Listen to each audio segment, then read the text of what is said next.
हल्द्वानी के बुद्ध पार्क में कुमाऊं मंडल के विभिन्न विकास खंडों से पहुंचे वन पंचायतों के सरपंचों ने अपनी मांगों को लेकर एक दिवसीय प्रदर्शन किया।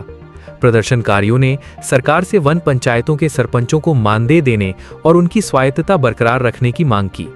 सरपंचों ने दो टूक कहा कि यदि सरकार ने जल्द उनकी मांगों पर सकारात्मक फैसला नहीं लिया तो आंदोलन को और तेज किया जाएगा। साथ ही उन्होंने चेतावनी दी कि वन पंचायतों की अनदेखी का खामियाजा सरकार को आगामी 2027 के विधानसभा चुनाव में भुगतना पड़ सकता है। आंदोलन को राज्य आंदोलनकारी हरीश पनेरू ने भी समर्थन दिया। उन्होंने सरकार पर सवाल उठाते हुए कहा कि सरकार वन क्षेत्रों से राजस्व तो वसूल रही है, लेकिन वर्षों से जंगलों की सुरक्षा और संरक्षण में जुटे वन पंचायतों के सरपंचों को मानदेय तक नहीं दिया जा रहा है।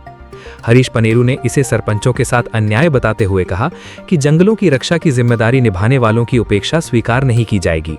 प्रदर्शनकारियों ने सरकार से प्रदेश के 11,000 से अधिक वन पंचायत सरपंचों की मांगों पर जल्द निर्णय लेने और उनके मानदेय व स्वायत्तता को लेकर स्पष्ट व्यवस्था करने की मांग की है।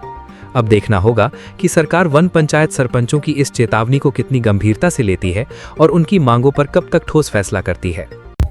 देखिए, सरकार जो हमारा उत्तराखंड राज्य है, ये वन आच्छादित क्षेत्र है और इसमें सरपंचों की अनदेखी किया जाना ये आंदोलन की परिणति है। और निश्चित रूप से सरकार को अगर वनों को मजबूत करना है, पर्यावरण का संरक्षण करना है, तो सरपंचों को अधिकार देने चाहिए। इनका मानदेय का मामला है, इनको और तमाम वन अधिकारों से संबंधित जो मामले हैं उस पर सरकार लगातार अतिक्रमण कर रही है। इनको स्वतंत्र रूप से एजेंसी के रूप में काम करने का जिम्मा देना चाहिए। वनों के संरक्षण के लिए इनको बजट जारी होना चाहिए, इनको मानदेय मिलना चाहिए, इनके खातों में डायरेक्ट पैसा आना चाहिए जो भी योजना है। लेकिन वन विभाग इसमें सारा खुर्द-बुर्द करके, भ्रष्टाचार करके, सारे पैसे को जो है अपने अधीन करके वन पंचायत के अधिकारों पर अतिक्रमण कर रहा है। तो निश्चित रूप से इसलिए आज हम आंदोलन एक राज्य आंदोलन के रूप में 5th शेड्यूल, हमारा जो पुराना मुद्दा है कि उत्तराखंड में 5th शेड्यूल लागू होना चाहिए, वनाधिकार, तो 5th शेड्यूल अगर लागू हो जाएगा तो वन पंचायतें जो हमारी हैं वो मैं समझता हूं कि बहुत मजबूत होंगी। और जो इनका मानदेय का मामला है वो बेहद ही गंभीर मामला है। जब सारे जनप्रतिनिधि, विधायक, प्रधान सारों को मानदेय मिल रहा है, इन बेचारों के पास पेड़ कुछ नहीं है। जब आग लगती है तो इनको याद करते हैं, आग नहीं लगती तो कोई नहीं। वनों का आज जो भी अतिक्रमण हो रहा है, जो पहाड़ी क्षेत्रों में महिलाओं को जो है बाघ खा रहा है, उसका ये एक बहुत बड़ा कारण है कि जो हमारी वन पंचायतें हैं वो कमजोर हो गई हैं।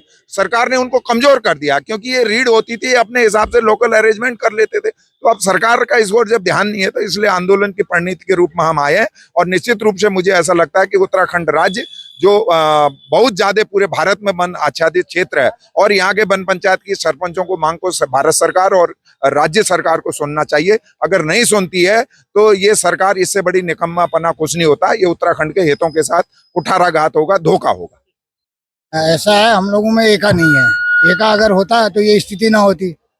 6,000 प्रधान है, उन्होंने अपनी मनमानी करवा रखी है। हम 11,000 है, हम कुछ नहीं कर पा रहे हैं। केवल बिखरे हुए हैं, पूरे उत्तराखंड में फैले हुए हैं।